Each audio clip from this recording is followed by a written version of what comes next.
Starting in 2017, Nintendo made one of the biggest comebacks in the history of the video game industry. Despite how genuinely awesome the Wii U was, when it came time to hang it up, the console would go down as an unprecedented failure. But after the failure of the Wii U and the success of the 3DS, Nintendo's first hybrid console has left audiences in a perpetual state of debate as to whether the Switch is primarily a handheld or home console.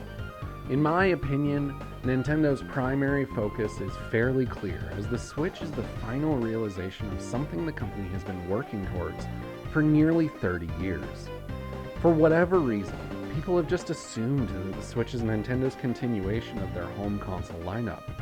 But when taking everything into account, it appears as though the Switch is more of a successor to the 3DS than it is to the Wii U, resulting in a significantly easier prediction as to what Nintendo will be doing next. Welcome everyone. Welcome back to LegalSpeak, a ColdNorth production. I'm the Law Morris, and this is the video essay series in which I get to talk about the games I've been playing and what I think of the medium as a whole. I've put entirely too much thought into what the Switch really is, so if you clicked on this video, you get to hear me talk about those thoughts. So here is why the Switch is really a successor to the 3DS. Timing is everything, and it's still a measure we use to predict product releases to this day.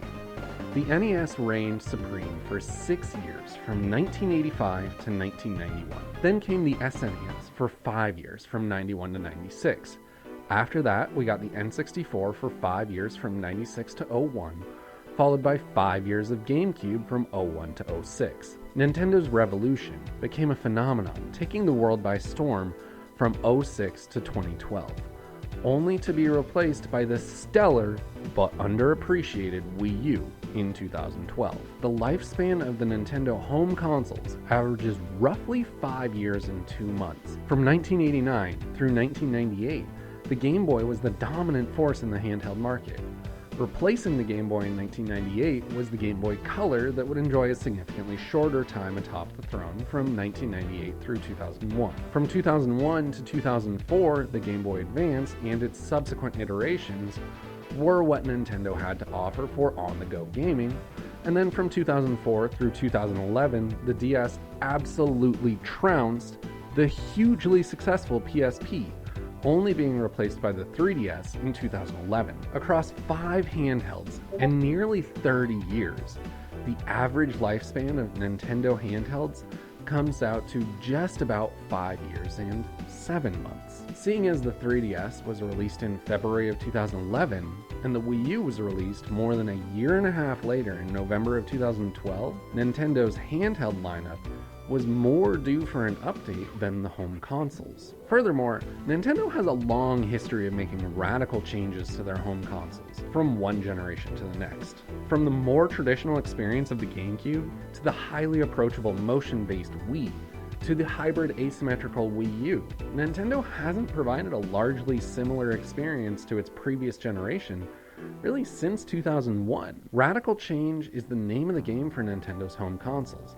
And while yes, the Switch can be considered a radical departure from the Wii U, it's even more of a continuation of a tried and true handheld experience. Since 1989, Nintendo has been iterating on and fine-tuning the core experience first found in the Game Boy. With each new handheld, the experience was largely improved, but still familiar.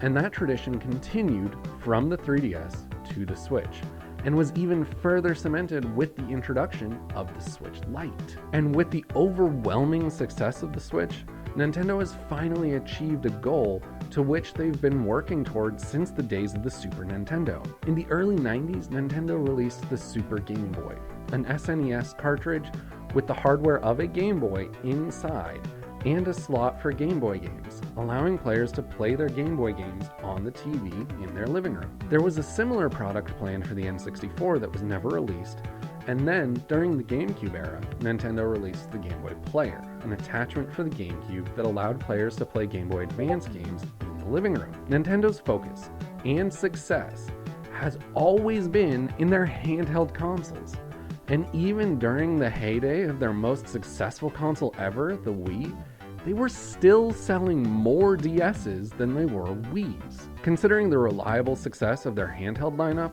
in the context of the volatility of their home consoles, it's only natural that Nintendo try to move that handheld success into the living room. And that's exactly what the Switch is. The Switch is a handheld first, one descendant of the original Game Boy, with a design mentality derived of the Super Game Boy and the Game Boy Player. A handheld that's designed from the ground up to be played on the TV. So now the question of what comes next from Nintendo. It's one that's been asked countless times in Discord servers, on podcasts, and without a doubt on playgrounds all over the world. Well, when asking that question through the lens of the Switch being a successor to the 3DS, it becomes significantly more clear than when looked at as a successor to the Wii U. Nintendo has been working toward this goal since the early 90s. It's been a focus of theirs for years, and now they've finally achieved that goal. It's only natural that they'll iterate on and experiment with it. Whatever the next console from Nintendo is, I have little doubt that it will be something very much in line with the Switch. So, what do you guys think of my theory as to why the Switch is the successor to the 3DS and not the Wii U? And how much time do you think I've wasted thinking about this? Let me know in the comments down below. Don't forget, you can see everything I do all in one spot over at ColdNorthPro.com. I'll be back next time talking about something else entirely, so until then, just go play some games.